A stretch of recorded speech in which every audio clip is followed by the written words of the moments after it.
Welcome to the Slop Farm. Enjoy the video. In this video, I will show how to change 2018 Jeep Grand Cherokee cabin air filter, easy method. Start by parking on level ground and turning the ignition off, then open the glove box and empty its contents. Remove the glove box stops to access the filter housing, and use a flashlight to inspect the existing filter for debris and damage. Follow the steps calmly and keep parts organized for reassembly. In this video, I will show how to change 2018 Jeep Grand Cherokee cabin air filter, easy method.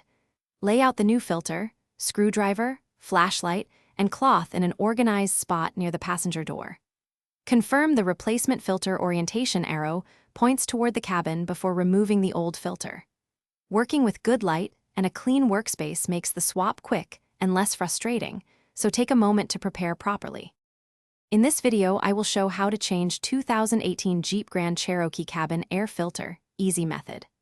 Lower the glove box by squeezing the sides and detach the stops or dampener arm as applicable, then remove the housing cover carefully.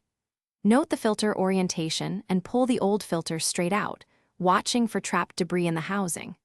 Slide the new filter in with the arrow pointing to the cabin, replace the cover, and close the glove box securely. Thanks for watching. Consider subscribing if we helped you today.